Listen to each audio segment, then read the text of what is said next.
Your kids could get free or low-cost health coverage from Medicaid or CHIP. Even if you've applied before, they may be eligible now. Kids up to age 19 are covered for checkups, vaccines, dentist visits, hospital care, and more. And if they already have Medicaid or CHIP, remember to renew every year. Visit insurekidsnow.gov or call 877-KIDS-NOW. Paid for by the U.S. Department of Health and Human Services. Take me out to left field. Give me a shot of Fireball. Give me some high fives from Mark Pena and a hug from Jeff Cross as we stand on top of the tables. Hearing the horns, that's a blast. For it's 1, 2, 3 shots from the cannon with the ladies of left field. Hey y'all, it's game time with the ladies of left field. Jordan here with Kasey and Katie. Hello. Hey y'all. And we have a ton of Texas sports to get into. We got some big professional wins for some of our faves. But I'll kick it off with our hot girl headlines with the Dallas Stars, who are playing as we are recording right now. So you're going to have to check in to our Instagram to see how that goes, how we're feeling about it. I'm in a hotel room, so no ring videos for the future. But you can bet I'll be watching and reacting. But they're playing the Edmonton Oilers, and again, games were Wednesday. Then game 2 is Friday, game 3 Sunday, game 4 Tuesday, and then there will be more games after that if the Stars don't figure out how to come back and win tonight, and then the rest of the games. So that's what I got. As far as the NHL goes, go Stars. I got some just fun kind of random facts and things that are happening. So first one, some NFL news. I think this is going to be highly entertaining because flag football is coming to the 2028 Olympics, and the NFL decided to allow players to compete in flag football. So this could be highly, highly entertaining and really fun to watch. So that'll be good. Also, Hard Knocks, which is a fun NFL TV show to watch, is featuring my Bills Mafia. The Cowboys are my number one, but when you got to pick a winning team sometimes, then it's been the Bills. And also the Bills have been highlighted on my fantasy football team for many years. I like Live and Die by Josh Allen. And so it led me to victory this last season for fantasy football. But then prior years, it has been tough. But anyway, so love watching the Bills. I think they're fun. And so I think that Hard Knocks will be great. This is the first time ever in their franchise history that they are going to be on Hard Knocks. Interesting. Didn't know that. It's so fun. In other NFL, I just thought about this. I hope they go golfing with Josh Allen at some point. I'm sure they will. He's got to play some round, right? Like that would be so much fun. Yeah, it'd be so fun. Other sad news in the NFL today: the Indianapolis Colts owner sadly died, apparently in his sleep at the age of 65, which is way too young. So that's, I know that the NFL is, feeling that.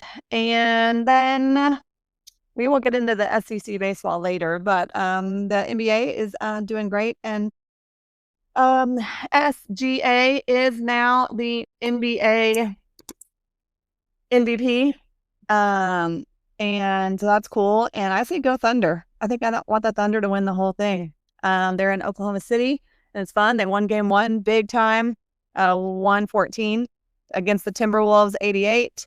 And they have a couple more games coming up really soon. So if you're into the NBA, I say tune in. The Eastern Conference is the New York Knicks and the Indiana Pacers. And those games are really tight. I think those games are going to be really competitive. Western Conference, I feel like the Thunder is kind of rolling, but the Eastern Conference should be really competitive. So look out for that. Should be a little fun to watch as they get into the final games of the NBA. All right, Kasey, you want to go? You bet. So me as my golf business, golf. Scotty Scheffler won the PGA Championship this past weekend, which became his 3rd major. And he went through, there was like a brief little scare there on Sunday, like right around like hole 11 or 12. And then after that, it was like he just put it into high gear. And then everybody else, the Rahm and DeChambeau, who were, hot on his heels, kind of had some mishaps of sorts, I guess. And so anyway, he ended up winning by 5 strokes. So that was a big deal. And I loved how he showed a little more emotion at the end of that one when he threw his hat, down on the green, and he just kind of, that was like a little uncharacteristic of him, but it wasn't bad. It was just I don't know if it was like pent up frustrations. And it is kind of funny to think about that the PGA was the tournament last year that he had the arrest happen and all that. And so then this year he comes back and goes on and wins it. I saw some funny pictures of last year. They showed his mugshot, and then this year they had him holding up the trophy. Did you see? I sent it to y'all. I'll share it on our Instagram. The Nike ad. So good. Best player in the world. Guilty. Oh, yeah. I was cackling. So good. Yeah. Y'all, I was also, I don't know if you guys got to watch Saturday's round because I know there was baseball happening, but I was on 14 for his eagle. Oh, yeah. So we're kind of in the middle, and everyone's standing there and they're like, we can't see the ball. I'm like, guys, there's a ball on the green, like, looks like 3 feet. My depth perception's not great, but it looks like 3 or 4 feet from the hole, maybe. So then when we went back and watched on TV and you see how close it is, that's just wild. But that was fun. I saw highlights of that because we were getting ready for a wedding. I was like, what was I doing? Why wasn't I watching? But yeah, we were, keeping up with all that stuff. But to go back to, like, for Scotty, of course he's a Longhorn. He became our, let me see, he's from a Longhorn perspective, this is the 11th major championship that we've had won by a Longhorn. We've got Jordan Spieth winning the Master, or winning 3 things. He's just missing PGA, Ben Crenshaw, Tom Kite, Justin Leonard. Does anybody else know the other PGA Longhorn that won he won the PGA? Longhorn that won the PGA. You said Tom Kite, right? Right. Yeah, it wasn't him. I don't know. Who is it? Mark Brooks. Oh, I would have never gotten there. I know. Fun fact right there. Okay. So Mark Brooks probably was like an in-between like Ben Crenshaw, Tom Kite group, and Justin, he was kind of like in that era. So okay. He played with Brandel Chamblee. I don't know. A lot of people don't know that Brandel Chamblee is a Longhorn. When you asked this, I was going to guess if it was Brandel, but yeah. I'm pretty sure I've looked at his accomplishments before because I was like, oh, he was in Texas? What? Now he's on the golf chip? What did he do? Yeah. He's a good commentator. So, and Scotty, he is just the 3rd golfer to have won 14 career wins before the age of 29. And that's with Jack Nicklaus and Tiger Woods. So he's in good company. Wow. Yeah. Very good company. That's awesome. Yeah.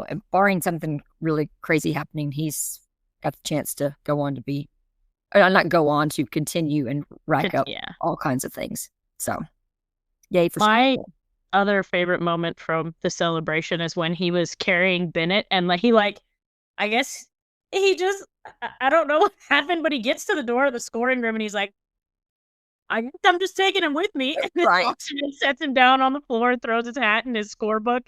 So I was like, that is amazing. I'm so glad the camera was there. I don't know if y'all saw the little video or somebody's post where at one point it had to be on Sunday because the way they were dressed. I think it was Sunday that Bennett, I think he stood up on his own for the first time. They were kind of it was like they Meredith let go of him. She's sitting on the ground and he's just kind of standing there and she makes a funny face like she's trying to get somebody's attention. I don't know if she knew a camera was on him and she kind of made a face like this is the first time like this, and then he kind of fell into his grandmother or an aunt, whichever one of the family was with them. But it was really, really cute. They're an adorable little family. That's for sure. Right. Yes. That was that's so cute. I know, it was adorable. I just feel like I'm like, wait, don't squish Bennett. Yeah, I know, right?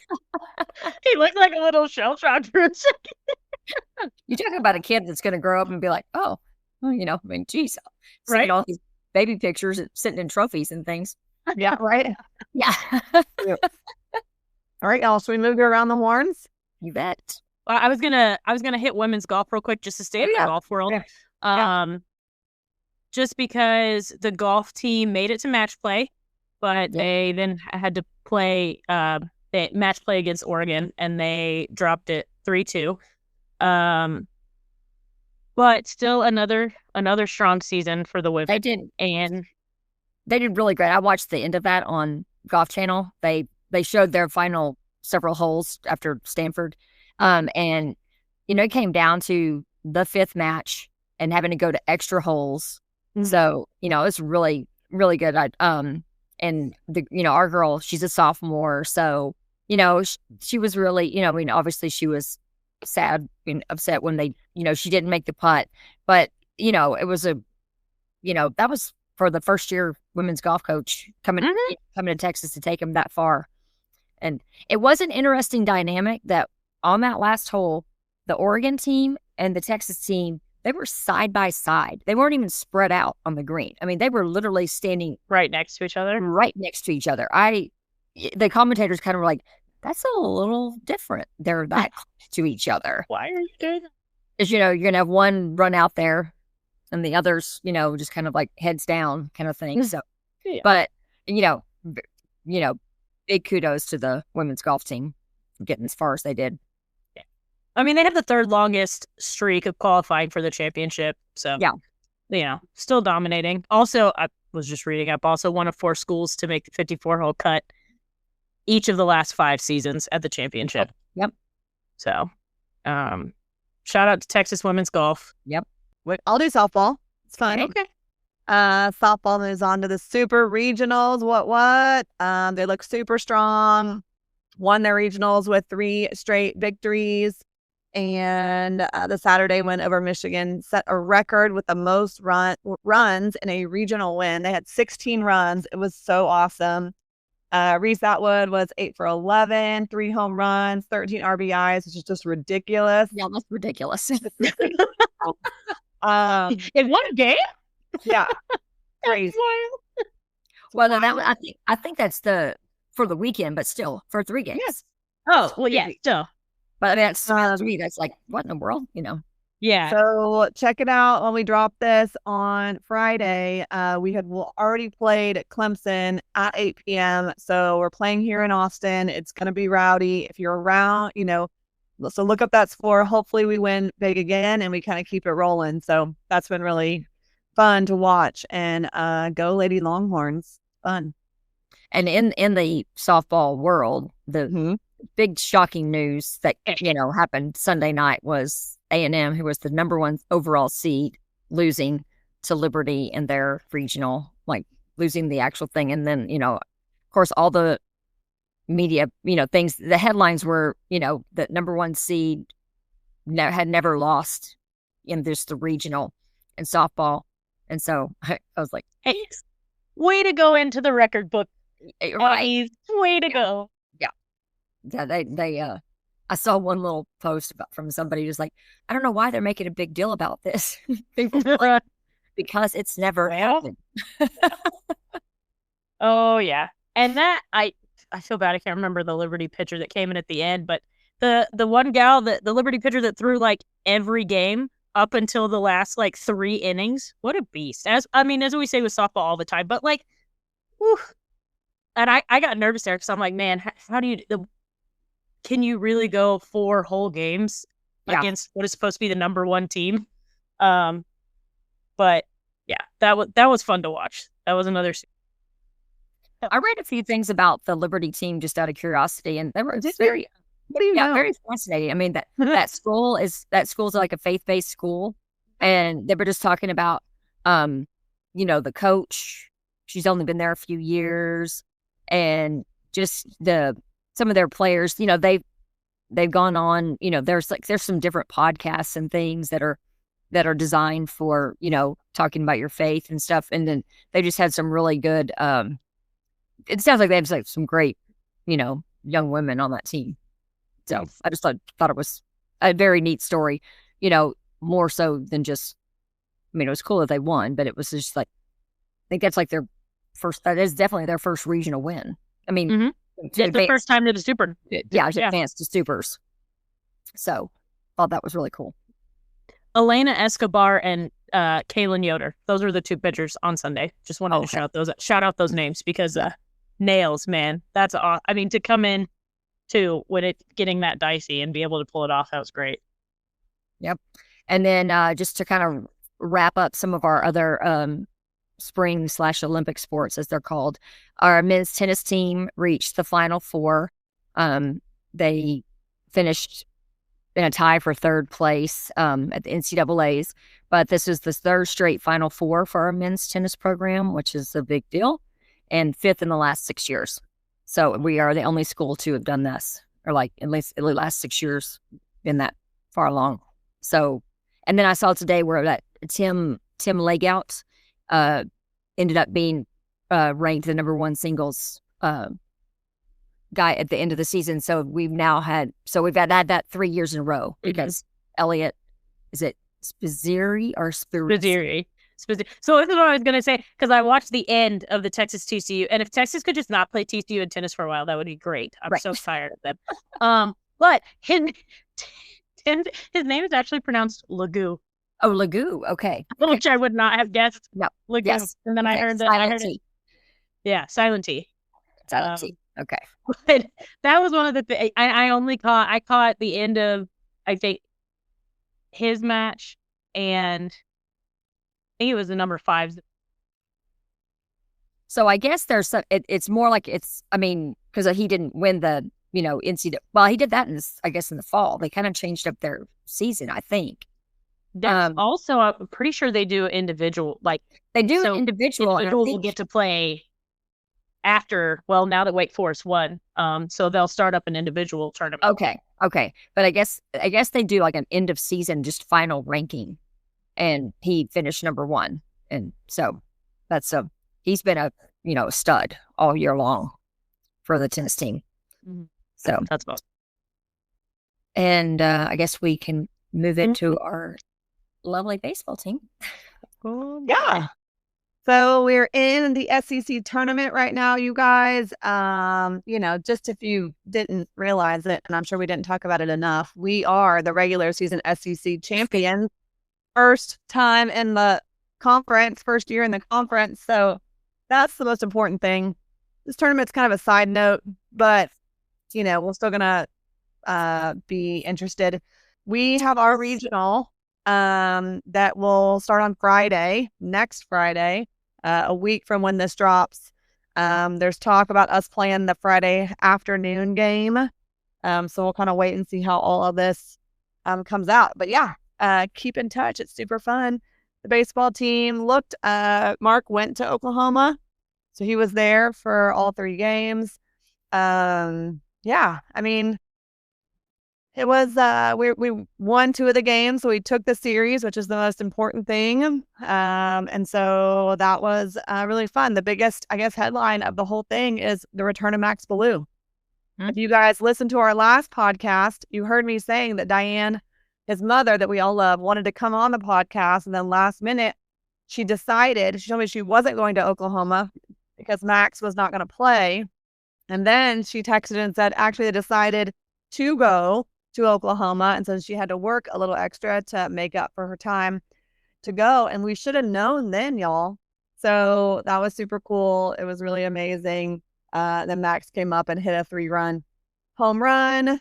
You just couldn't write that any better. Like, no, you could not have written it. That was so great. And like over the big center field wall. Like it was not, like it was freaking shot. And it was his pure joy. I mean, running around first base. It wasn't, like how they just trot. I mean, it's like leaping up, kind of just jumping, skipping, between the base. His emotion was so raw. It was. I gotta think he's just so happy to be back after missing and watching the team maybe, have a few hiccups, hit a few road bumps. Right. And being able to come out and do that. Like, I can't even imagine how awesome that must have been for him. Right. So cool. So that was a good thing. What else do y'all want to add on? Well, we had some postseason accolades, or post regular season accolades. Dylan Volantis, so cute. SEC. Those videos were so cute, y'all. Yep. So sweet. And Coach Schloss is SEC Coach of the Year, which is amazingly great. And Rylan Galvan's first SEC first team, and then Will Gasparino, Kimball Scheffler, and Ethan Mendoza were all named to the SEC All-Defensive Team. So I love that. And It's been nice. Where, the players, announced to Schloss that he got the SEC Coach of the Year, that it was actually Kimball who announced it to him. And if you know that history, Kimball was at A&M when Schloss was there, and actually Schloss cut him and didn't think Kimball should play at A&M. So that's when Kimball came to Texas.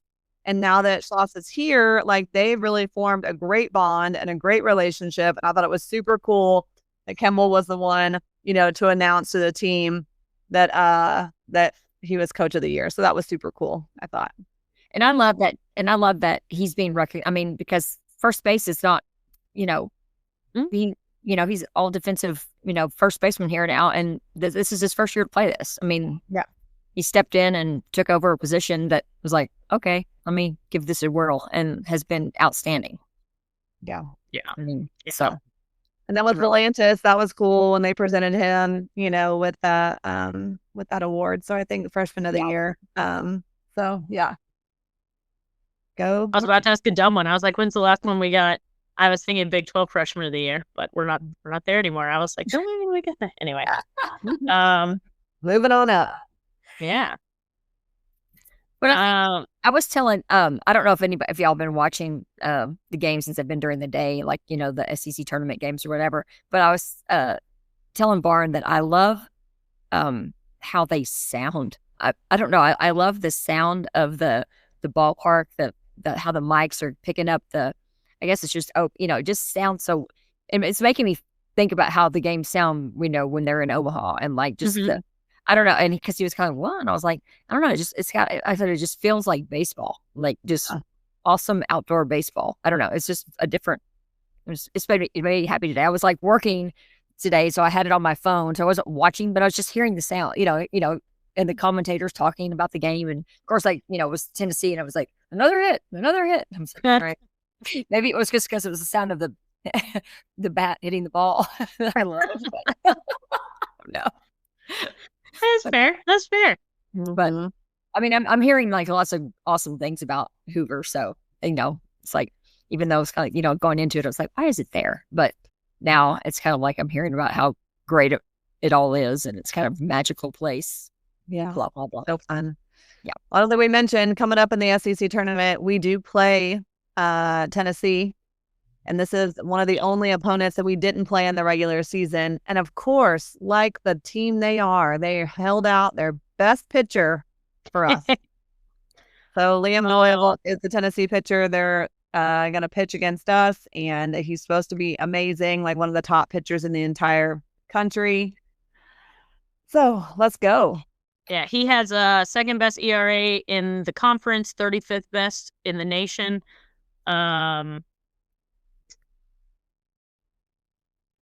I think they're playing to try to be a host for like a first super? regional.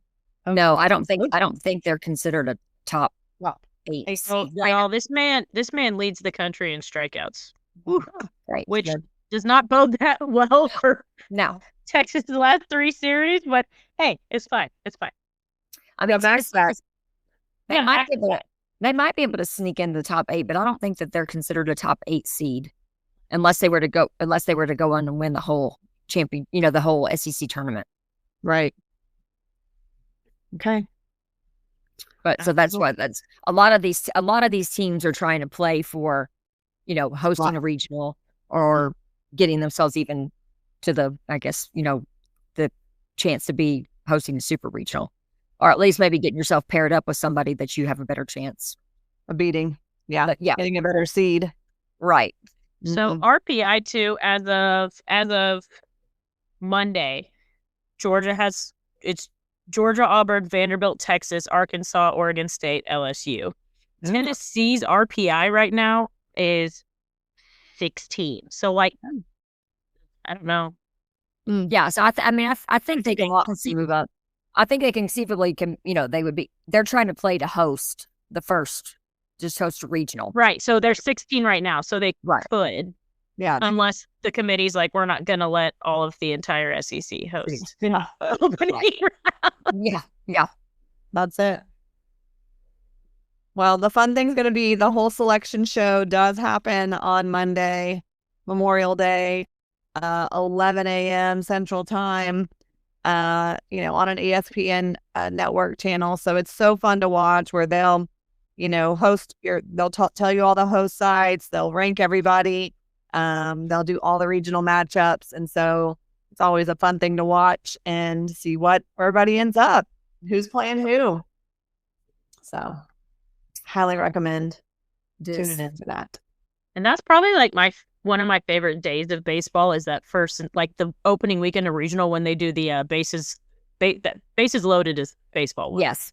Yeah. I can't remember what the stuff. Anyway, that is like the most fun to just put that on throughout the day and just watch all the games. Like, I don't think I have to work that day. So, because Friday lacrosse will be done at that point. Lacrosse wraps up on Monday on Memorial Day. So yeah, I know what I'm doing Friday. Well, we have a dilemma. We have a dilemma in Austin because if the Horns really do choose to play the early afternoon game, that is technically the last day of teaching and teachers and staff on campus. It's also when Shelly chose to host a retirement party for the lovely Jody Wynn in her backyard starting at 3:30. Well, those of us who love Jo and have been with her as a teacher for 21 years, I was a student teacher in her classroom. She was my mentor, cooperating teacher. I feel like it's a very big dilemma. Oh, you know what though? Like, first of all, congrats, Jody. We love you. Congratulations. So excited for you to move on to this next chapter, and we hope you have a good last week of school. Yeah. But yeah, that's tough. I don't know though, because like, I feel like Jody's gonna skip her own retirement party to go to the regional. I felt bad this morning when Mark sent us that little tidbit of like to be prepared for it to be an afternoon game in Austin, and then Shelly's like, the 30th? No.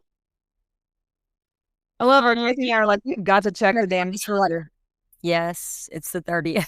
That's when the regionals start. You've got to check the sports calendar. You know what's so funny now at school when we're making our school calendar for the next year? Like literally my PTA president, everybody knows that like as we're picking big weekend events, we look up the Texas football schedule. For sure. Like a real pro does. Yeah. And compare it. And they all know. They're like, Katie, do you have the football schedule up? I'm like, you already know it. Yeah. Yeah. That is a good thing to bring up, as a reminder to anybody who is getting married in the fall. Yes. If you have a lot of friends that are a fan of a certain football team, I beg of you to check the schedule. I can't tell you how many. Well, I didn't used to get to go to fall weddings. I had to miss a bunch of weddings because of Texas football games. Right. Because I couldn't take off work too. Yeah, because I couldn't take off work. But I can't tell you how many weddings too. Like I hear friends, they're like, yeah, as soon as the ceremony was over, everyone's got their phone out watching. Yeah. Right. So I'll say even if they're there, they're not really there, and they're really focused on like still progressive commercial. game. And I was doing that. I was doing that this past Saturday with the baseball game at a wedding. Yeah. I mean, I was doing the same thing. Yeah. I mean, baseball at least is a little bit easier because you get married on Saturday, someone could still make Friday, Sunday. Oh, right. But football is I did that for whatever LSU. I had a friend who, strangely enough, works in baseball. But yeah, he got married the Saturday of LSU. So it was me, Becca, Antonio, and a couple of our other friends. Went to LSU Friday night, drove out to I can't even tell you where for the wedding Saturday, drove back Sunday morning for that Sunday game. But yeah, so pro tip, check your favorite team's football schedule if you're planning a fall wedding. That's why Mark and I got married in the dog days of August, where there's no sports on. Or if you're a lot of your friends are college baseball fans, check that schedule too. I typically get married in January, but end of January when the TFC's not got married. Make sure August. When we got married on the off weekend, or like when in between the end of the season and the Big 12 tournament, when it was a few years ago. So because nowadays the schedules are out so far in advance, it feels like you should be able to do that. Yeah. Okay. But yes, we do love Jody, and congrats to her. I get to see hundreds of teachers or more, and she's still one of the very, very best I've ever seen. And she loves her kids a lot. She's super creative. She's been doing the hardest job in the entire world, and that is being a social behavior skills teacher for the last bit of her career, which is where you are teaching everything and you are helping kids regulate their emotions as they are usually sometimes aggressive, and she gets injured a lot. And so trying to help kids. And so it's a well-deserved retirement. She has done an amazing career. Definitely. She is listening to some of her stories when she'll come on because, I'm editing book club or something where she and Shell are just catching up on their weeks. And sometimes I'm just like, Jody, oh, you're a saint. No, I know. We were at the pool on Sunday, and I look at her arms. I'm like, Joe, what is happening to you? And she's like, this kid is beating the crap out of me. And I'm like, your arms are so bruised and scratched, and like you are getting, it's just like, it is not okay. And it's also like, but she's good at it, and she believes in helping every single type of kid. So bless her for it. Love her so much. I am bummed that I couldn't finagle it to be back for that, but I'm gone for a week in Boston for lacrosse, so I just couldn't swing it. But I will be sending love from afar and also be watching whatever the regional is from afar. My college roommates are coming into town that weekend. So, and one of them's Amy, so it's a huge baseball fan. So we're going to make poor Morgan watch these with us. I saw Amy last night. She was at Shane Smith and the Saints. Oh yeah, she texted. She was like, called an audible, gonna go see Shane Smith. And I was like, fully support this. I'm so jealous. Yeah. Because he doesn't live anywhere near here. Huh? I thought she lived in Houston. She does. Okay. She just came in for the night to go to the concert. with a dude. She was on a date, I think. Were y'all in okay, now that we're digressing to Shane Smith and the Saints, were y'all in seats in the mezzanine, or were y'all down on the floor? Well, it was only, so, it was, y'all, this is a sports thing, but it was funny, right? It was the PBR, so like bull riding draft. Right. Yeah. I didn't realize. I mean, sorry, but this was like horrible. And so they had tables on the floor, Kasey. Like you had to be a Cowboy getting drafted, you know what I mean? Right. Or their family or their team. Right. To have tables on the floor. So anything that was available were seats. And so we bought seats, but thank goodness it was not crowded at all. I was also like, we should be able to just walk on the floor. That everybody in the seats could have gone, and there was plenty of room on the floor to fit everybody in. Yeah. I mean, yes, it was a Tuesday. And after the PBR draft that went on for like hours. So we didn't even get to Cutie Moody until like 9:00. And they still weren't playing. They were still drafting bull riders. And then finally they did. And so we just we didn't go to the floor, but we just moved down as close as we could. And we were not blocking people, so we could stand up the whole time. So we could dance and sing loudly. And Logan knows every song to a Shane Smith and the Saints song. So Logan was thrilled. Yeah, but like Logan, Becca, Adam and his girl Megan, and Kelly and Rob, Taylor and Cheryl. That's fun. They're so good. I love that band. Yeah, y'all are brave. Me and Barn can't do late night things on a Tuesday. No. It was a little out of my comfort zone. So, but I was happy I went, and I was happy to be home by about 11. So yeah, that's good. Yeah, there you go. All right, y'all. Any other final sports news? We cover it all. I think we got everything. Stars. Did the Stars tie it up? They did tie it up. So it's in the first period intermission right now. Okay, friends. So just send all your good vibes to the Stars. Exactly. Go Stars. And then also to the Hurricanes so that they come play near me and I can go to a game. Nice. And to the Horns. Yeah. And to the Horns. Well, mostly to the Horns. Well, first of all, softball, baseball, Horns. Let's send the most good vibes there. But we got good vibes to go everywhere. Yep. For sure. And men's golf. Men's golf goes into the NCAAs this weekend as well. So we still have some action out there trying to, get some more titles and victories. So okay. Awesome. Love it. Well, come on out to the regional, y'all. We're going to be there. We will see y'all on left field. See you in left field. Be in left field.